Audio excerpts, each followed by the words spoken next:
What's up everyone, my name is Joey, you're watching Backpacker Brothers. As you can see, it is mid-April here in Minnesota and spring just does not want to come. So in preparation for the season, which is just around the corner here, let's talk about gear a little bit today, specifically ultra cheap gear and the haul that I've just been getting in.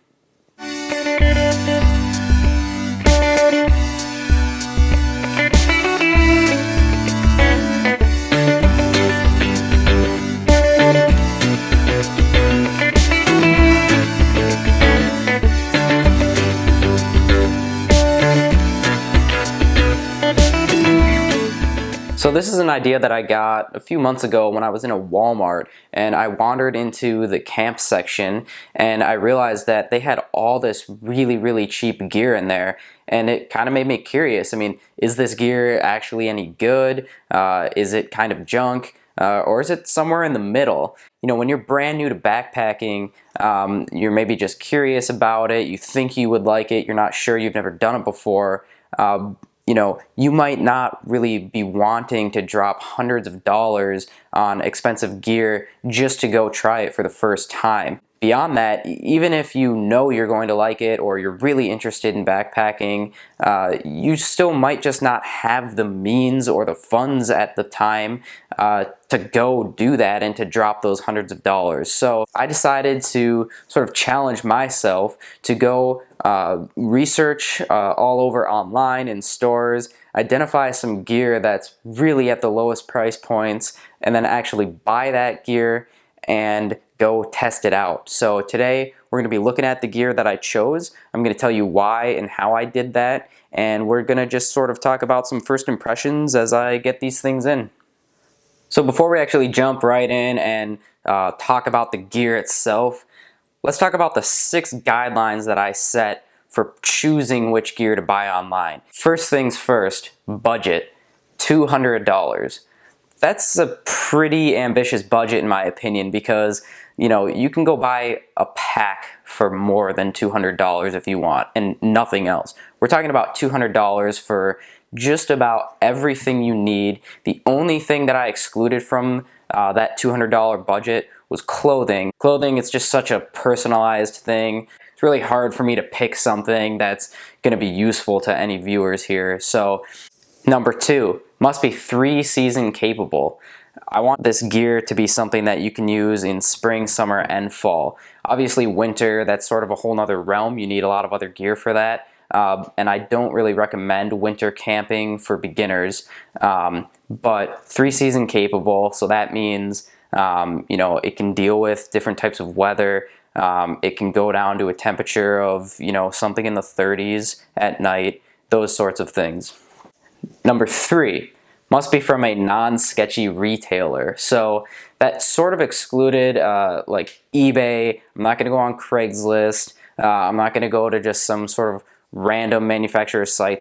I really wanted to stick to known retailers, and as you'll see, Amazon really sort of won out in that battle against almost everybody else. Okay, number 4, must be new and in stock. Okay, so I'm not going to get into used gear.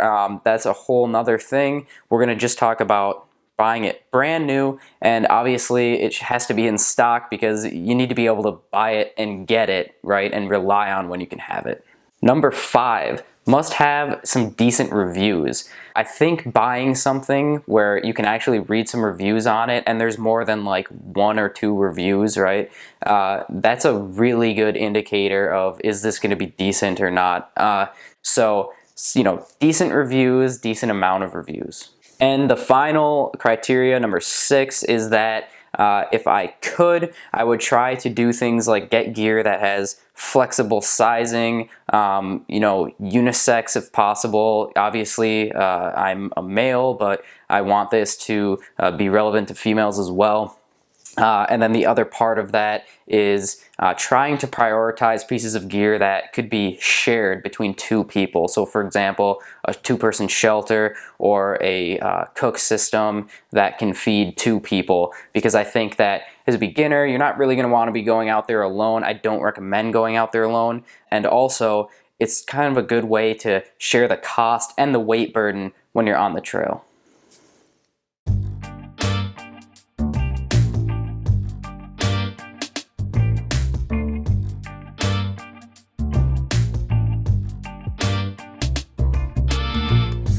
So the first piece of gear that we're going to talk about here is the pack. This is made by a retailer called SunVP from Amazon, and this is the new Outlander. It's a 45 plus 5 liter pack, so I guess that means it's a 50 liter pack. I will say I'm a little bit suspicious. You know, I have the first pack that I ever bought was an Osprey Kestrel 48, so you know, theoretically, this should be pretty much the same volume as that pack. It feels a little smaller than that, though, so I'm a little suspicious. Nonetheless, I chose 50 liters as a volume because I think that's a good middle ground between sort of a larger, more multi-day pack and a day pack. You know, if you're a beginner, you're probably going to only be doing you know, an overnighter the first few times you go, maybe 2 nights. And so as a way to just, you know, get into the sport, I think 50 liters is good. Now, I will say that that's kind of based on my past experience, and some of this cheaper gear that I've been getting in here, the form factor is a little bigger than like the gear that I typically use. So the one caveat here is that I may need to get a larger pack than this. Now, you know, you can definitely tell that you know, it feels a little bit, just a little bit heavier. It's listed as 3 pounds. You know, that's really not bad for a $51 pack, which is the price of this. You know, some of the features, I mean, it's kind of got all the bells and whistles, you know, and when I say that, I mean it literally. It does have the whistle on the clip here, which is a good feature. Yeah, it kind of works. You know, blow through it really hard and somebody will hear you, I think. So that it'll do the job.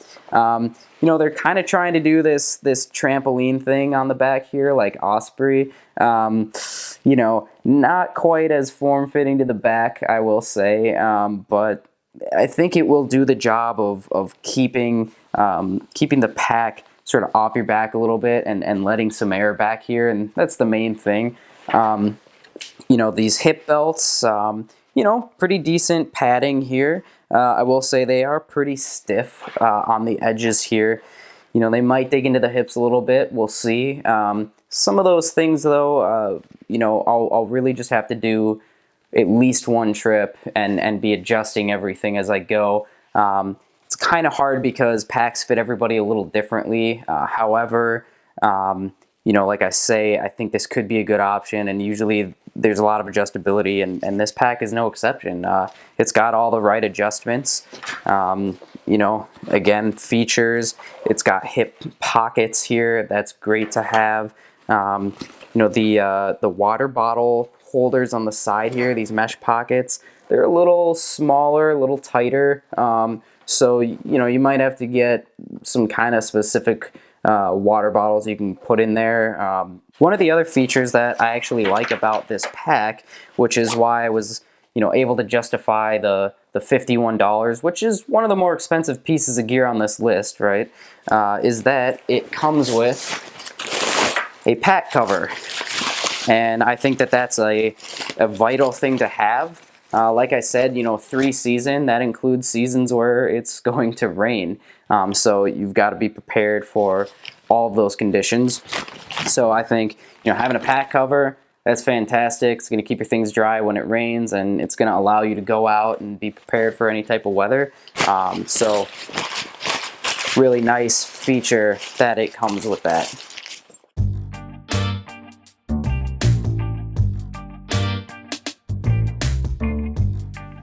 Next up, we got the sleeping bag here. This is a sleeping bag made by Viking Trek.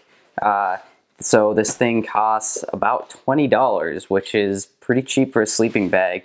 As you can see, comes with a compression sack, which is nice because when this thing is not compressed, it's pretty big. Here, let me kind of show you. And there you go. So this would be pretty big in the pack, and to tell you the truth, in that pack that we just looked at, this would take up, like, you know, way more than a third, getting close to half of the volume in there. So compression sack, that's a really good feature for this. So let's actually open it up So I've actually found that the best way to pack this thing in is actually to roll it up and then shove it in that way. I'm used to just stuffing with my stuff. It's just kind of smaller and lighter weight, but that's okay because again, like I say, 20 bucks is not bad. So first thing I'll say is similar with the pack. You can tell it's material. It's just a little bit heavier than maybe some more expensive gear. But then I will also say that the inside of this is pretty soft. It's comfy. This is your sort of typical mummy bag. This is rated to a pretty low temperature. See if I can remember, 35F. And so I think 35F is a great temperature rating for a 3-season piece of gear.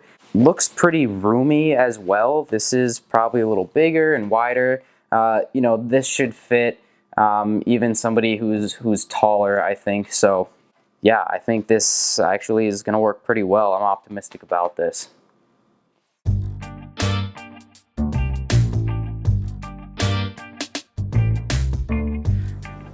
Next up, we got the cook kit that I chose. So this cook kit, right off the bat, I noticed something pretty interesting about it, and that is that my cook kit that I typically use, looking a little similar here. And the truth is, whoops, when you open this up, and you open up the kit that I use, which is from GSI, the similarities continue. I mean, even down to the way that this mechanism works and keeps the lid on. I mean, it's exactly the same. They even put the orange rubber around this, and you open it up, even the little mug, right? Well, what do you know? Here's theirs. It's like the same. So,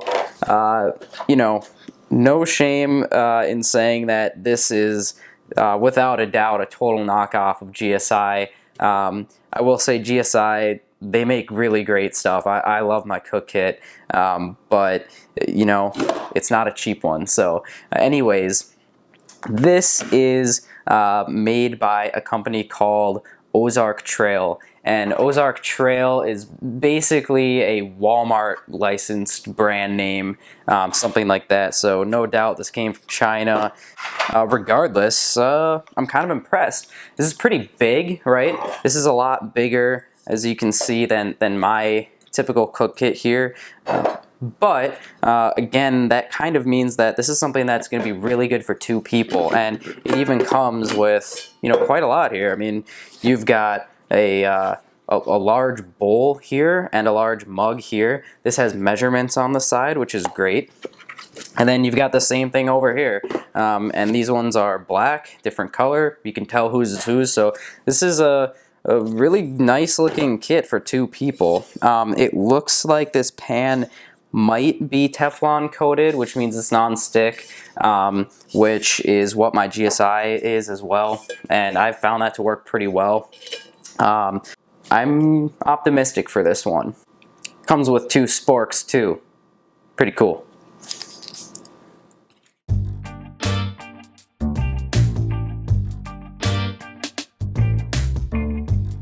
So on that same note as the cook kit, you're also going to need to have a stove so that you can get a flame underneath your pot with which you can boil water, which of course is the main function of a cook kit. So this is the one that I bought. It's by a company called Wolfy Oak or Wolfy Oak. Not sure how to pronounce it, but I found this on Amazon as well. $8, pretty low price there. Comes in this small sort of thin plastic container. Nice way to just sort of package it up and throw it in your pack. Very similar to how another stove might come, like for example an MSR stove, which is what Pete and I both typically use. So let's take this out and have a look. So You know, nothing super surprising here. Basically, you know, you pull these 4 stands out. So, you know, right off the bat, I will say that just the sort of the mechanisms here, you know, how loose some of these parts are, it's a little kind of shaky in that sense. So it definitely feels like it's a little bit more cheaply made, but you know, at the end of the day, as long as these go out and you can set a pot on top reliably and the flame comes through, it's really all that matters. It does have what should be a standard thread on the bottom for a typical fuel can, so I've got one here. So screws right on, and there you go. I just heard it open the can. So here's what's cool about this one, actually, and this is a pretty cool feature. I like this. It's got a little sparker here. So let's just see if I open up the fuel a bit. There you go. It works. That's very cool. I like that. So overall, you know, for $8, this thing seems like a pretty reasonable choice. So we'll see how it ends up working.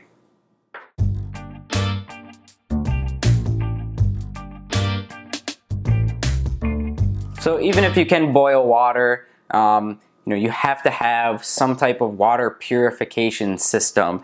And so I just went out and got a Sawyer Mini. This is what I always use. It's what Pete always uses. These are very popular. And, you know, water filtration is something that I just didn't really want to mess around with. So I just said, hey, you know what? Part of this $200 budget is going to be spending, you know, I think $20 or $25 is what this costs to get a very legit, very well respected water filter system. And so, you know, I can't recommend this enough. It's really easy the way it works. Basically, you just have this little nozzle here that you screw a water bladder up to, and it comes with a couple of bags. And you just squeeze it through, filter up to 100,000 gallons of fresh water, lakes, rivers, or streams. So, you know, you can just take this and go up to any stream, fill up the bladder, screw it on, squeeze it through into your water bottle or whatever it is that you have that you're going to keep water in, and it's drinkable. Don't mess around with buying some sort of cheap water filter. Just get yourself one of these.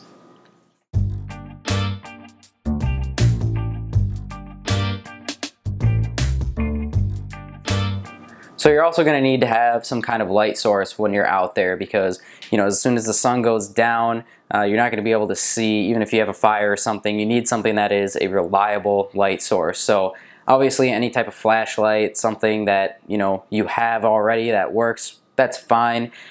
I have always much preferred an actual headlamp because it's fantastic to have both hands free. And believe me, as soon as you get out there and you're using a flashlight instead of a headlamp, you're going to wish you had a headlamp. So this one, it's made by Rayovac, right? The battery company.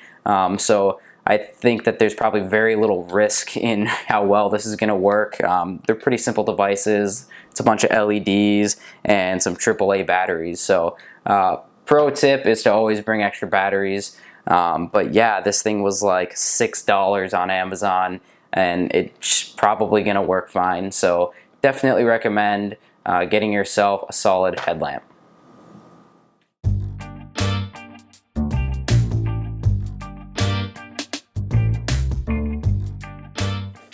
So next is just a basic knife. You always want to have a knife with you. It's just a good tool to have for various reasons when you're out there.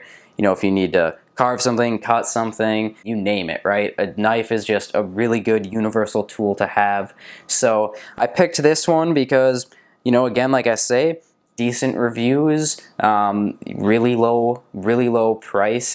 Stainless steel blade, not necessarily the best material for a knife. You know, there are higher grade steels out there. However, you know, stainless, it's not going to rust. You don't have to care for it. So definitely you can tell that this is a, you know, $5 blade. The blade itself, it's sharp, seems like it's probably going to work all right, but just sort of like the handles here, the grip of the knife. You know, it's very plasticky. It's got this kind of tacky, fake carbon fiber look to it, but you know, who cares, right? So I'm used to this type of knife, right, where you flip it open like this. But what's kind of annoying about this one is that when you flip it open like that, it doesn't actually catch the stay here. There's this tab that wants to push in. It doesn't get past that. So to get it out with this knife, you've really got to whip it out, right?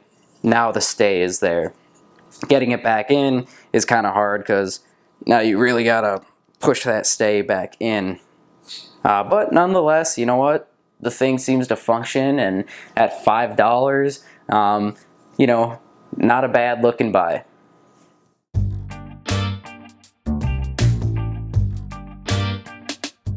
So this next piece is, you know, more of an option, but I always like to sleep with a pillow of some sort, something under my head. So I wanted to find a pillow. Now, this one is pretty big in terms of form factor, as you can see. You know, for comparison, the pillow that I typically use is maybe, you know, this big or so. It's like 3 inches by 2 inches at most, and at that you can even crush it down smaller. So this thing's pretty huge. Let's take it out of the stuff sack here. It's just kind of rolled up, so it's basically got foam on the inside. You know, you've maybe seen a sleeping pad like this where there's this nozzle here, right? And I think it's supposed to kind of be self-inflating.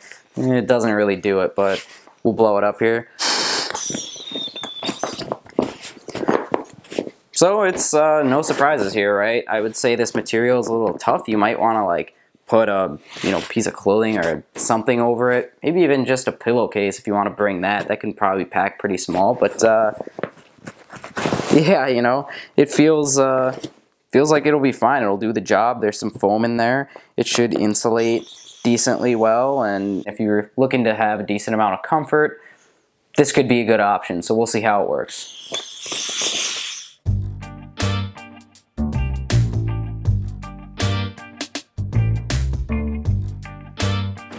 Next up is the sleeping pad. So you're going to need something between you and the ground for insulation and for a little bit of comfort.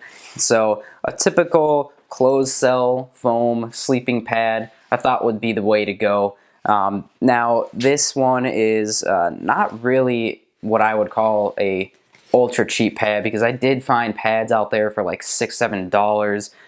But you know, again, trying to satisfy all those criteria that I set out at the beginning here, this one really seemed like a great choice. This is made by Thermarest. It's the Ridge Rest. So this is actually a pretty name brand thing. The sleeping pad that I have used in the past is made by Thermarest. It's a different model than this, but I have had, you know, good luck with that pad. Just kind of does the job, right? So obviously, as you can see, this just kind of rolls up, and there are, on the pack that I got, straps on the outside for something like this. So yeah, so that's it. That's all I have so far. The main thing that I'm still waiting on is the tent. I expected to have that by today. Unfortunately, you know, maybe it has to do with this weather. It just hasn't shown up yet. So I will follow up when I get that. And then I'm also still waiting on a compass and a first aid kit that I bought that's just off the shelf.